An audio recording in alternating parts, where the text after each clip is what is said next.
Hello my dear student, मैं Jayant sir आप लोगों के बीच फिर एक वीडियो के साथ उपस्थित हो रहा हूँ। बच्चों, वीडियो के माध्यम से मैं अपने बच्चों के बीच, अपने दर्शकों के बीच ये बात रखने का प्रयास कर रहे हैं कि अगर आप अपने बच्चे पे अपने खून पसीने की कमाई खर्च कर रहे हैं अच्छे भविष्य के लिए, तो लगातार अगर खर्च करते जा रहे हैं, क्या वो खर्च सही दिशा में जा रहा है? क्या बच्चा आपका सही प्रोग्रेस कर पा रहा है? या बच्चे को सोचना चाहिए कि मैं जो कर रहा हूँ, अपनी सारी मेहनत और समय किसी वर्क पे लगा रहा हूँ, इन्वेस्ट कर रहा हूँ, क्या इसका फीडबैक क्या हो रहा है, उसको थोड़ा सोचनी चाहिए। मैं अपने क्लासरूम में क्लास में गया, बच्चे क्लास ले रहे थे। तो आजकल स्कूलिंग क्लास में क्या हो जाता है कि बच्चे उसको एक इंटरटेनिंग क्लास ले लेते हैं। चलो पार्ट टाइम क्लास हो गया, सब्सिडरी क्लास हो गया, मेन क्लास वो लेते हैं कोचिंग क्लासेस को।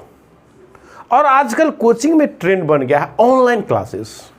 और इसी तरह चर्चा होने लगी। बच्चे से पूछा, अरे यार तुम ये किताब में ये कंटेंट पढ़े हो, ये टॉपिक पढ़े हो? तो मैं तो किताब पढ़ने का मौका ही नहीं मिलता। क्यों नहीं मिलता है? मैं तो नोट्स ही बनाते रहता हूँ। अरे यार, तुम 4 घंटा 5 घंटा ऑनलाइन क्लास करते हो, फिर भर दिन नोट्स बनाते हो, कभी पढ़ते नहीं हो, प्रैक्टिस नहीं करोगे तो सक्सेस कैसे मिलेगी?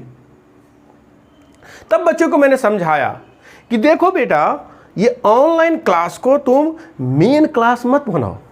ऑनलाइन क्लास हमारा सब्सिडरी क्लास होना चाहिए, मतलब साइड वाइज क्लास। जैसे मान लो कि पहले क्या होता था, अच्छे स्टूडेंट्स जब पढ़ते थे, क्लास करते थे, तो क्लास को अटेंड करने से पहले कि जिस टॉपिक पे क्लास चलने वाला था उस टॉपिक पे कई बुक से उस टॉपिक को पढ़ते थे। तो अगर आपके पास उतने बुक अवेलेबल नहीं है या उतने बुक पढ़ने में सामर्थ्य नहीं है आपकी, तो हमारे पास आज के एडवांस टेक्नोलॉजी के समय में हम लोग यूट्यूब के माध्यम से डिफरेंट टीचर्स के पॉइंट ऑफ व्यू उस टॉपिक पे समझ सकते हैं। उनके चैनल पे जा करके उन्होंने इस टॉपिक को कैसे डील किया।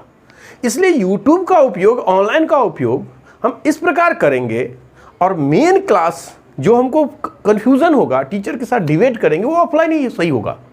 अगर उस प्रकार हम प्रोग्रेस को देखेंगे, टेस्ट सीरीज देंगे, क्या मैं जिस चैप्टर को पढ़ा उसके हर क्वेश्चंस को डील कर पाया? क्या उसमें से अधिकतम क्वेश्चन हमसे बन पा रहा है? अगर आपसे नहीं बन पा रहा है तो आपकी पढ़ाई सही नहीं जा रहा है। तो फिर आप उसको कैसे इंप्रूव करोगे? तो रास्ते तो बदलोगे, तरीका तो बदलोगे, कि पूरे 2 साल अपना बर्बाद कर दोगे। तो अब भी आपके पास समय है, जो क्लास 11th के स्टूडेंट हैं, जहां जो आपने क्लासेस ज्वाइन कर लिए ऑनलाइन सस्ता के नाम पर 4500 में, फलना 100 में, या लाख में, 2 लाख में, क्या आपका वो परफॉर्मेंस सही हो रहा है? या कोई बच्चे जो बड़े भीड़ का पार्ट बन चुके हैं, जहां पर टीचर के साथ उसका डायरेक्ट इंटरेक्शन नहीं हो पा रहा है, तो आपके कैरियर में बड़ा ही जोर का झटका लगने वाला है। तो आप ऐसे टीचर से जुड़िए, वहाँ पहुँचिए जहाँ से टीचर्स का डायरेक्ट इंटरेक्शन हो सके, डायरेक्ट आई कांटेक्ट बन सके, टीचर्स आपको जज कर सके और आपको आपका फीडबैक दे सके। ऐसे टीचर से जब आप पढ़िएगा, तभी आप सही दिशा में सही कदम रख पाएंगे, क्योंकि आपका ये समय बहुत ही महत्वपूर्ण है। और इस महत्वपूर्ण समय को नष्ट मत करना। क्लास 10 पास करने के बाद 2 साल का जो समय है, उसको अगर सही दिशा में सदुपयोग कर लिए तो आप सफल हो पाएंगे। मैंने दरभंगा शहर में बहुत सारे बच्चे, या कोटा से पढ़ के जो बहुत सारे बच्चे आए हैं, उसमें हजारों बच्चे पे मेरा काम है और मैं टेस्ट करते रहता हूँ। तो मैं मैक्सिमम बच्चे को पाया हूँ कि बड़े बड़े इंस्टीट्यूशंस में पैसा खर्च करने के बाद जब उससे बेसिक कॉन्सेप्ट पे चर्चा करता हूँ, कहता आईआईटी की तैयारी कर रहे हैं, मेडिकल की तैयारी कर रहा है, बेसिक क्वेश्चंस का आंसर नहीं कर पा रहा है। इसका मतलब है कि आपका गार्जियन क्या समझते हैं कि मैंने बड़े इंस्टीट्यूट में उसका नाम लिखा दिया और अपना एक सोसाइटी में अपना कहने के लिए, अपने स्टेटस मेंटेन करने के लिए वो बात को रख देते, मैंने तो खर्चा किया, अपने को सो अच्छे गार्जियंस के रूप में अपने को पर्सनैलिटी डेवलप करने में लगा देते हैं। लेकिन परिणाम क्या होता है कि बच्चा का जो कैरियर होना चाहिए, बच्चा का जो सही मार्गदर्शन होना चाहिए, उसमें गार्जियन का भी अहम रोल है। उससे वो मुक्त हो जाते पैसा खर्च करके। इसलिए टीचर्स के साथ गार्जियंस को भी कनेक्ट होना चाहिए कि आप हमारे बच्चे को पढ़ा रहे, क्या बच्चा का परफॉर्मेंस है।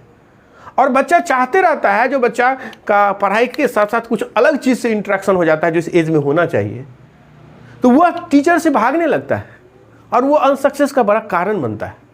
इसलिए टीचर, स्टूडेंट्स और गार्जियन का ट्रायंगल जब तक नहीं फॉर्म होगा तब तक सक्सेस लगभग असंभव ही है।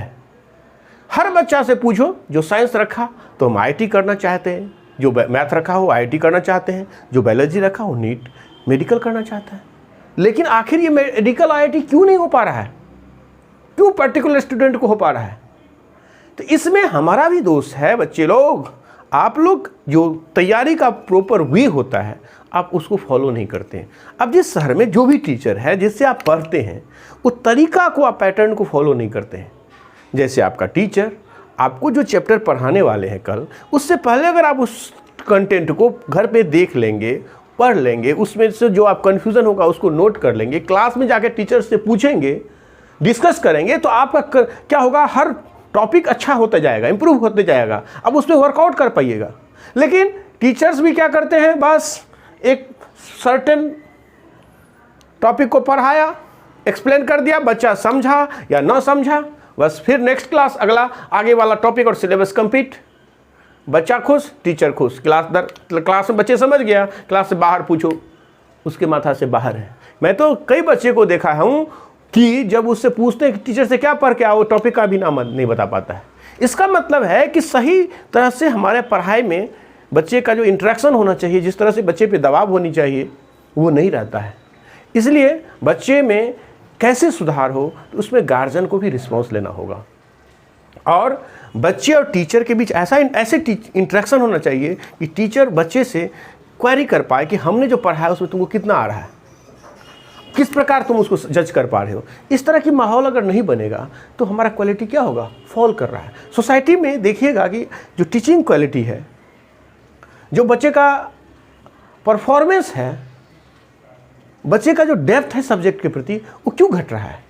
क्योंकि आज जबकि सुविधाएं बढ़ रही है, बुक्स पहले कम मिलते थे, आज ऑनलाइन बहुत सारे सुविधाएं अवेलेबल है, प्रॉब्लम का सॉल्यूशन अवेलेबल है। इसका मतलब है कि आज सॉल्यूशन किसी क्वेश्चन का कोई मतलब नहीं रखता है। मतलब है कि जो बेसिक कॉन्सेप्ट है बच्चे के अंदर नहीं जा पाता है, बच्चे उस कॉन्सेप्ट से जूझने का प्रयास नहीं कर पा रहा है, इसलिए उससे खुद क्वेश्चन नहीं बनेगा। जब खुद से क्वेश्चन नहीं सॉल्व करेगा तो उसके ब्रेन पर उस तरह का एक जो स्ट्रेंथ बनना चाहिए ब्रेन का, वो स्ट्रेंथ नहीं बन पा रहा है। इसलिए काइंडली बच्चे, आप लोग अगर इस वीडियो को सुन रहे हैं तो पहले आप अपने में इम्प्रूवमेंट करिए। आप पढ़ाई का जो प्रॉपर तरीका होता है उसको अपनाइए, तब जा कर के आप पढ़ाई का प्रॉपर वे जब अपनाएंगे, कुछ कंटेंट आपके अंदर समझ में आएगा, तब कुछ समस्याएं क्रिएट होगा, तब टीचर से डिस्कशन करिएगा, इसमें एंजॉय भी आता है। इसलिए सब्जेक्ट को पहले एंजॉइंग बनाइए। जब इस सब्जेक्ट में एंजॉय आने लगेगा, सब्जेक्ट को समझने लगिएगा, उस पर टाइम देने लगिएगा, तब जा कर के आप कंपटीशन के प्रति जो आपका लगाव है, झुकाव है, वह सफल होने की तरफ होगा। आपका कदम सफलता की ओर होगा और तब आप कठिन मेहनत के द्वारा सफल हो पाएंगे। तो सफलता का ये मूल मंत्र है कि पहले हमारा पढ़ाई का जो पैटर्न है, जो तरीका है, टीचर के साथ जो इंटरेक्शन होना चाहिए, उसको सही करिए। जब तक सही टीचर्स के साथ सही इंटरेक्शन नहीं होगा, प्रॉपर वे में आप पढ़ाई नहीं करेंगे, तो सक्सेस का कोई सवाल ही नहीं उठता है। सक्सेस का मूल मंत्र ये हुआ कि अब जो टीचर और आपके बीच जो इंटरेक्शन है, टीचर का जो पैटर्न है, जो प्रोसेस है, जो स्पीड है, जिस स्पीड से सिलेबस को कैरी कर रहे हैं, उस कम से कम उनके पैरेलल आप जब तक नहीं चलिएगा, कुछ एक्स्ट्रा नहीं करिएगा, तब तक आप compete करने की बात ही छोड़ दीजिए।